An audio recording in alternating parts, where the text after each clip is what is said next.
Okay, this is it. I I picked Spain because I love Spain. I've been there. I stayed there for about 4 weeks. And the reason why I chose that logo because the way I'm going to look at Spain is going to be different. It won't be like the Western Europe Spain. I will approach it from a different angle.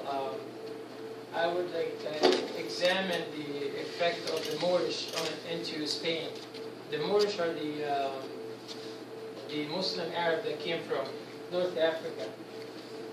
So that's pretty much what happened. They came from North Africa to Spain, and they occupied or they ruled the whole country for 700 years. So that 700 years had a tremendous effect on the Spanish culture in general, and their food and their language and so forth.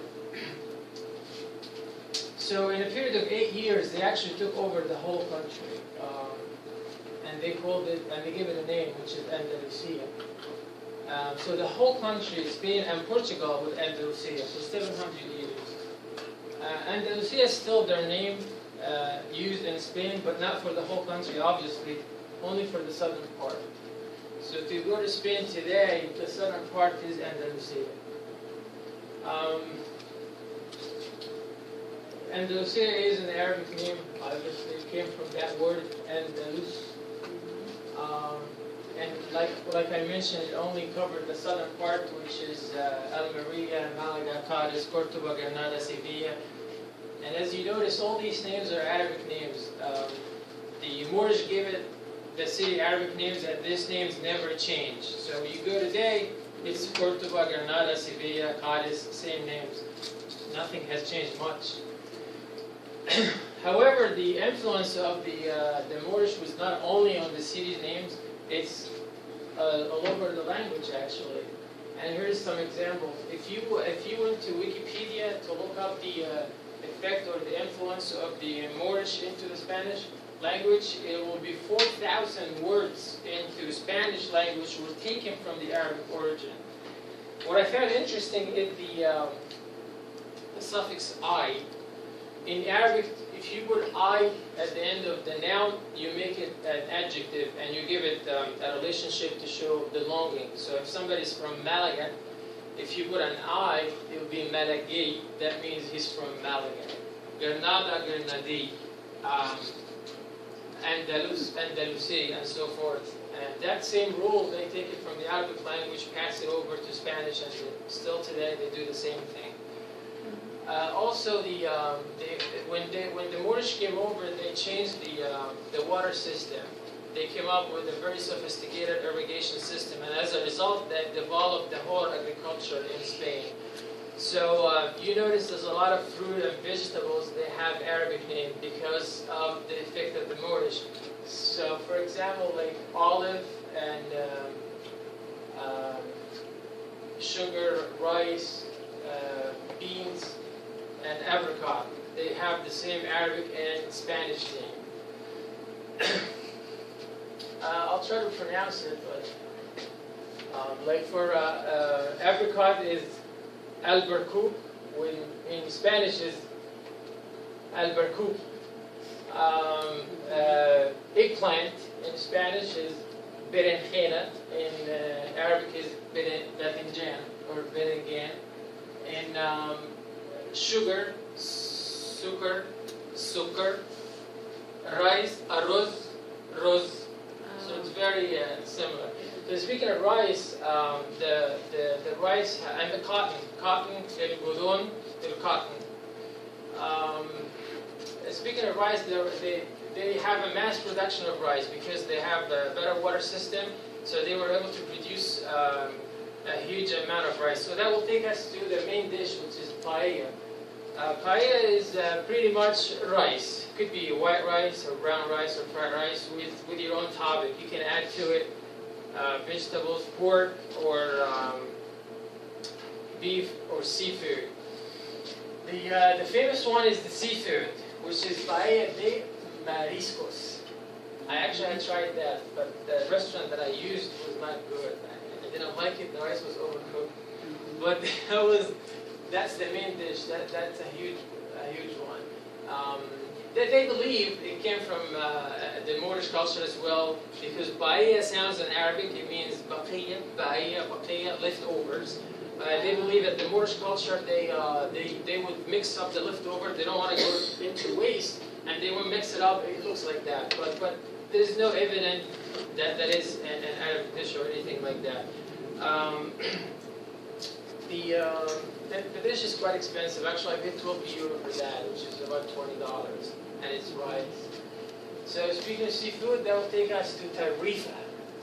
I love the city. It has a really unique situation and a unique spot, a unique geographical spot. It's in the very southern part of Spain. Like you see, it's right here. You can't go any farther. This is it. That's the end of the Spain. So it makes it so close to Morocco as well. It's a very small distance between Tarifa and Morocco. What makes it unique is it's the point where the Mediterranean meet the ocean.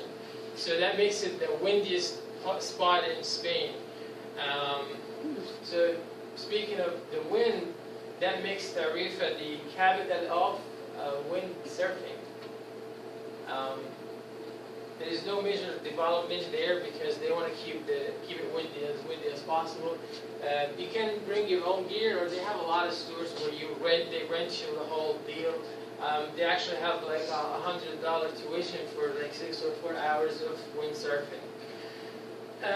So as I said, the distance is so close. It's only 9 miles between Tarifa and Morocco. So you literally can see the Moroccan beach from the other side, just like that. So you'll be in Spain, and you're looking at Marruecos, España y Marruecos.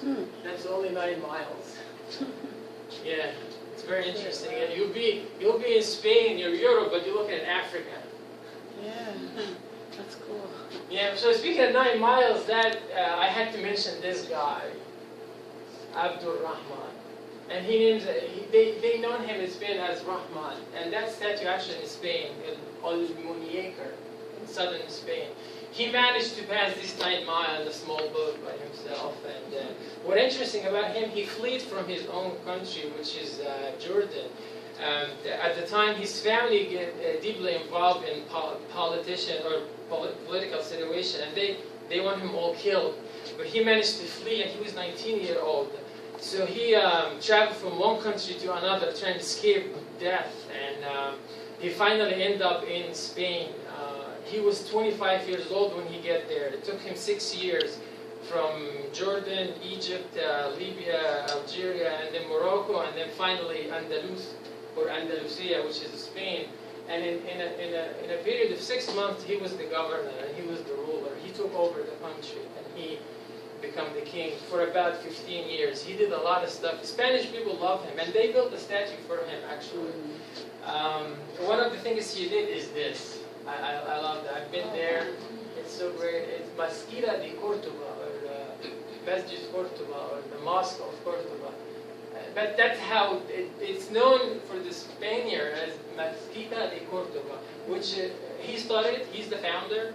When he built it, it was small, but it was expanded 3 times after his death. It took them 300 years to get that to that shape that we see today. If you go today, that's how it looks like. It's 5 acres.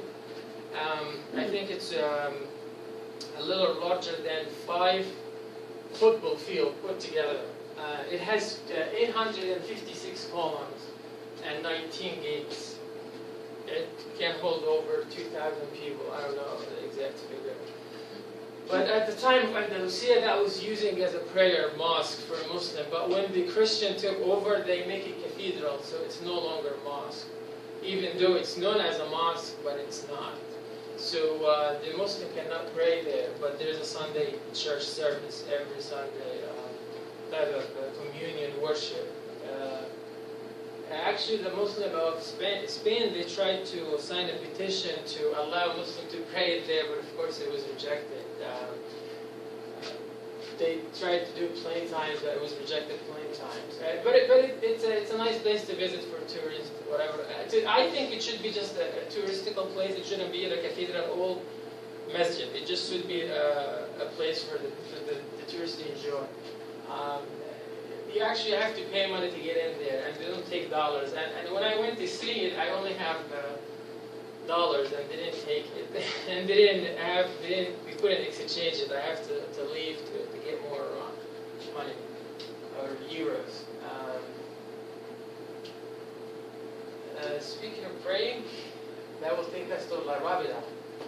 La Rábida, that's where Christopher Columbus stayed for 2 years to think about his trip. And the idea of Christopher Columbus came here, La Rábida Monasterio. That's where the idea of Christopher Columbus to come to America, but he was thinking it's in the Far East, but anyway, that's where he said his last prayer before taking off to the Americas. Yeah, and in there you'll see an exhibition of the 3 caravels that he used for his first trip, which is La Niña, La Pinta, and Santa Maria. I think the biggest one is Santa Maria, and that's the one he used. So that will take us to Semana Santa. Okay, it's the Holy Week, or it's the... you guys tired? No, it's fine. Are you? I am. So that will take us to Semana Santa, which is the Easter week or the Holy Week. It is very recognized in Spain, and I was there in April, and I was lucky to see it or to witness it. It's celebrated all over Spain, especially the southern part, but the biggest one is in Sevilla. So what they do, they come out of their cathedral, the local, or their own church, local church, and they start marching to form the parade. It could be a few hundred, 2,000, but I'm sure it's like a few thousand people. They join that parade every year. They start walking from their own church, local church, to the central cathedral, and then back to their house. Usually it takes them half hour, but it takes more than that, because if you have to walk to the central cathedral, it could take you like 2 hours or 4 hours. And they walk very slowly. The city does a lot of arrangement to make sure there's no traffic, or like way ahead of the crowd. And what they do, they just follow the Los Pasos. Los Pasos is the people who's carrying the statues of the Jesus Christ and Virgin Mary, and that's La Macarena. That's like the most beautiful piece. People get emotional when they see it, because they ask for forgiveness, and they try to show the emotion and the pain that she had to went through for losing her child. And they usually no music playing or anything. It's very quiet. But sometimes people sing, and when they sing some sort of flamenco known as sietas, which is a sort of sad flamenco. It's a religious songs to show the grief and the emotion. And quite often you see these people. They're not KKK, however they look like them, but they dress like that. When I asked them why they dress like that, they said because they are sinners and they're asking for forgiveness and they don't want it to be recognized. But the one that I saw in Granada, they were dressed in black. So that will take us to Granada. That's actually what I stayed. I stayed there for 3 weeks. It's very beautiful. It's heavily populated with a student. And the reason why is because they have University of Granada, or Universidad de Granada. It has, it's a major hub for all the students, and especially with the Europe system. So a student from all over Europe comes to Granada. And it's, actually an Arabic name, and that's how you write it in Arabic. The name hasn't changed. And at the time of the Moorish Granada, with their main seat of power, and it was the last region to convert to Christianity. So the White House is behind. You see this White House everywhere, not only in Granada, but you see it everywhere. They call it Pueblo Blancos, or Pueblos Blancos, which is the white towns. It's all over Andalusia. It's all over the southern part. The reason behind the White House is there is a ritual thing they do, or culture thing they do every year. At the beginning of every year, they paint their houses white. They use lime powder plus water to to paint their houses. The reason why is two things. They believe this is antibacterial disinfectant, so by doing so, they'll keep the house purified. And also, the white color will reflect the sun and make it cooler inside. Women only take place in this particular activity. I have no idea why. And also, you see it's not a winding street, and that will give you the feel of the area, because that's exactly how my hometown looked like. So that's one thing that passed from the Moorish. But not only the white houses or the narrow winding streets in Granada. The most visited place in Granada is this, Alhambra. It's an Arabic name too, I mean the red one. And I took that picture from Mirador de San Nicolas, which is a little mountain facing the palace. So by standing there, you can manage to see the whole palace. Okay, so it was built in the 11th century, and they used it as a fortress, but now it's the most visited monument in Europe. There is a unique system that you use to build the Alhambra, which is the relationship between each side, square, and diagonal. To take this diagonal to build another rectangle, and so forth. Without going into details, but there is a sophisticated, unique system that they use to build the whole palace. You can actually, 20 years ago, people from Spain, they told me they were allowed to go in there without paying any fees. It was free, no admission. And you can go inside and visit all the rooms. But when I went there, I paid like 10 euros to get in. And when you get inside, you can't see all the rooms. That's pretty much what you can see, a little bit from outside and the pool.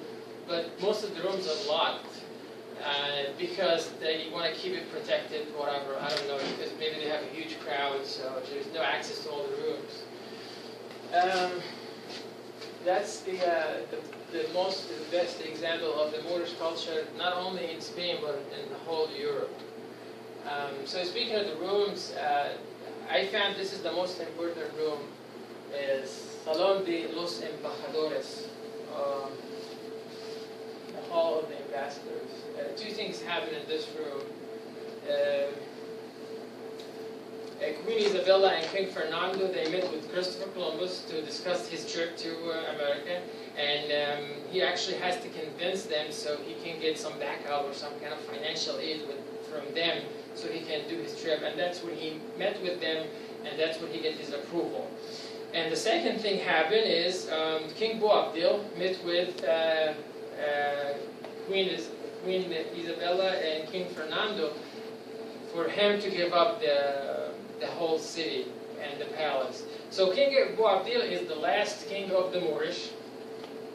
So by him leaving, that will end the Moorish 700 years in Spain.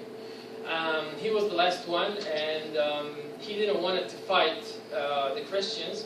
And the reason why he didn't, because of that palace. He was worried that if there's a war, then the palace will get damaged. So he gave up the city, he handed over the key without a fight. And before they leave, they believe that him and his troop, they marched out of the city, and they stayed at a point that known as Suspiro del Morio. Suspiro del Moro. Moro, last sight. And that's where King Boabdil looked over his shoulder and cried. And his mom told him, cry like a woman for what you couldn't protect like a man. Llora como una mujer lo que no subiste defender como hombre. Oh, I said it. So that would actually take us to the actual fight between the Moorish and the Christian. So a funny thing that they do in Spain, they actually celebrate that fight between the Moorish and Christians in a city called Alcoy. So what they do, they kind of commemorate the battle between the Moorish and the Christians. They just do the whole 9 yards. They demonstrate the whole battle again. They put so much time and money to make it happen. So this is how the Christian will dress up like that. and that's how the Moors would dress up like that. It's a 3 days battle. Wow. Yes, a lot of time and money and custom to put together. People love it. They enjoy it. They can't wait to do it every year. They do that festival everywhere in Spain, but in particular in Alcoy, because that's where the battle took place. So it is done by the Moors. They come to the city they come to the king of the Christian, and they submit a request to take over the city. And of course, the request is denied, and the battle begins. So they start fighting and shooting and power gun, and the fight takes place. And then on the next day, the Moors, or the Moorish, they take over the city. And by taking over, they take over the castle. So the Moors get in the castle, then they stay in the castle for a whole day. And on the next day, the Christians should fight them back to get them out of the castle. 1 year, but it was a long time ago, about 7 years ago, when they did that festival, the Moorish inside the castle did not leave.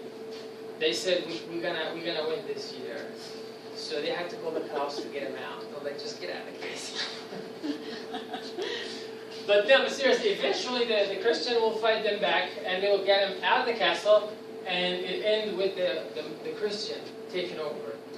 And that's exactly what happened. The Christian Inquisition, or La Reconquista. And that's it. That ends my presentation.